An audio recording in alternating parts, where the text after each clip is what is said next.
New York, 1903, the richest city in America, and one of the most merciless. At night, the fog rolled in from the Hudson like something alive. It swallowed sound first. Carriage wheels, distant laughter, the metallic scream of cranes at the docks. Then it swallowed shapes. Buildings dissolved into shadows. Faces became blurs. And sometimes, without warning, a street lamp would go dark. Not flicker, not struggle. Just die. The people living in the Lower East Side had a saying. If the light goes out, keep walking. Don't turn around. You won't like what you see. At the turn of the century, millions passed through Ellis Island chasing something fragile and shining, the promise of America. They came from Naples, from Cork, from Warsaw. They carried photographs, prayer books, scraps of bread, and hope stitched carefully into coat linings. What they found was something else. Tenement buildings crammed beyond reason. Entire families in one airless room. Tuberculosis creeping through hallways like a patient predator. Children working 12-hour shifts in factories thick with lint and heat. Wages that barely kept hunger quiet. And in neighborhoods once controlled by gangs like the Five Points Gang, the line between criminal and authority was thin and often paid for in cash.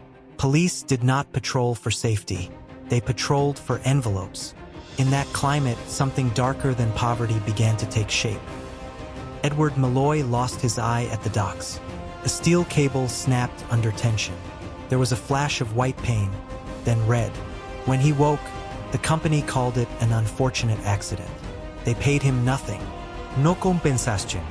No pensión. No future. Men who worked beside him said something changed after that. The eye he had left stopped blinking when he stared at you. It didn't burn with anger. It measured, calculated. He gathered others who had also been discarded. Dock workers with crushed hands, immigrants blacklisted from factories, thieves who knew the all. He gathered others who had also been discarded. Dock workers with crushed hands, immigrants blacklisted from factories, thieves who knew the alleys better than any patrolman. They met in back rooms that smelled of oil and mildew. They spoke quietly. They listened more than they talked. They realized something simple. Fear paid better than labor. They chose a symbol from the docks, a heavy oil lantern. They painted it black. Before every job, they extinguished its flame. It meant one thing. Someone's life was about to go out. The first disappearance was small enough to ignore. A tailor named Giuseppe Rizzi refused to pay protection. He believed in the American system. He said so loudly. He said he would go to the police. 2 nights later, his shop burned. Neighbors said the flames moved strangely, like they had been guided. By morning, Rizzi was gone. No body, no witnesses. Just a dark stain on the wooden planks of a dock near a warehouse leased under a false name. After Rizzi, the payments came on time. The Black Lanterns did not need public executions. They preferred absence. Absence made the imagination do the work. Every storefront paid weekly. If someone fell behind, a black smear of oil appeared on their door, shaped roughly like a lantern. 1 mark was a warning. 2 meant urgency. 3 meant they were already too late. When the lanterns came, they extinguished the street lamp first.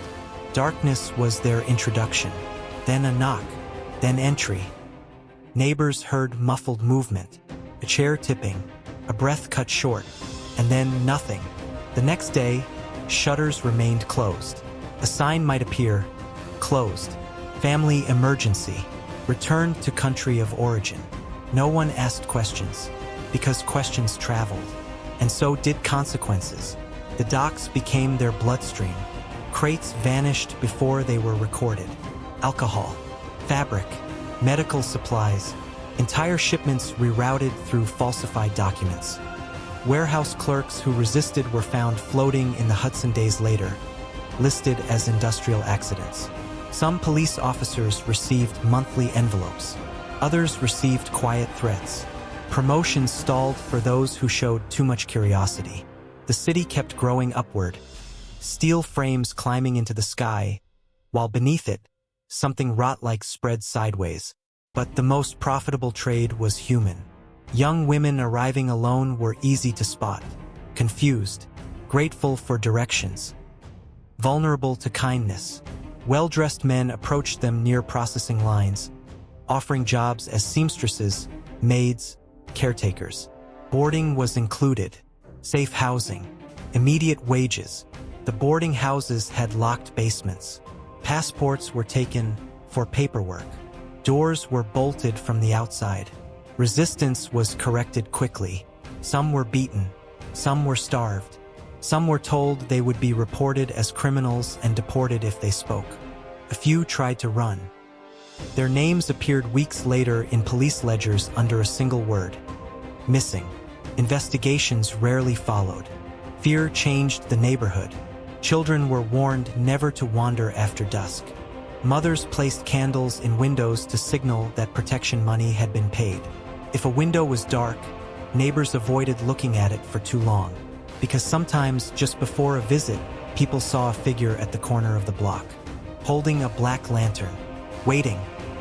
Inside certain dockside warehouses, later investigations would uncover ropes hanging from ceiling beams.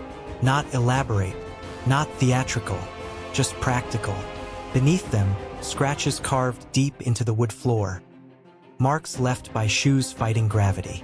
Ledger books recorded weekly payments from dozens of businesses. Names carefully written, amounts precise, order disguised as chaos. The Black Lanterns did not shout. They did not boast. They did not need to. They understood something primal. Terror works best when it is quiet. In 1907, the silence cracked. A young member named Tommy O'Hara was arrested after a drunken brawl spilled into the street. He was barely more than a boy, in a cell, alone and shaking. He began to imagine the men he worked for standing in the dark outside his mother's apartment. He broke. He gave names, addresses, routes, storage locations. The warehouse near the pier with the hidden trapdoor at the waterline. For the first time, the police had enough detail that ignoring it became dangerous. Raids followed. Several members were captured. In one warehouse, officers found trunks filled with personal belongings: women's shoes, scarves, photographs, small keepsakes wrapped in cloth. Items no one had reported because no one knew where to report them. They found the trapdoor. Below it, a lower chamber just above the river's reach. Damp, windowless, the walls scored with scratches. But Edward Malloy was gone. Witnesses claimed they saw him the night before the raids. Fog heavy enough to swallow ships. He stood at the edge of the pier, black lantern in hand, looking at the rising skyline, the skeletons of buildings that would define the future. They said he lifted the lantern once, as if in salute. Then he extinguished it. Some believe he boarded a cargo ship under another name and started again in another city. Others whisper that his own men weighted his body and dropped him into the Hudson to erase him from testimony. No body was ever recovered. The Black Lanterns fractured after the arrests. Some members went to prison. Some joined other crews. Some disappeared into anonymity. But the fear they built did not dissolve. It lingered in habits, in the way shopkeepers double-checked their locks long after midnight, in the instinct to look away when a stranger was dragged into an alley, in the knowledge that in a city of millions, a single missing person could be swallowed without ripple. The Black Lanterns are a fictional gang, but the world they inhabit was real. Early 20th century New York was crowded with racketeering, corruption, exploitation, and disappearances that never found answers. The city grew too fast to count its missing, too ambitious to slow down for grief. And fear, once introduced, does not require the original monsters to survive. So imagine yourself walking down a fog-covered street in 1903, your breath visible, your footsteps echoing off brick. Ahead of you, a gaslight burns faintly. Then it goes out, not flickering, not fighting, just gone. And in the silence that follows, you realize something far more terrifying than violence. In this city, if you disappear, there may be no one powerful enough to come looking. And that was the true power of the Black Lanterns. Not the lantern, not the rope, not the river, but the certainty that darkness, once claimed, belongs to whoever is willing to use it.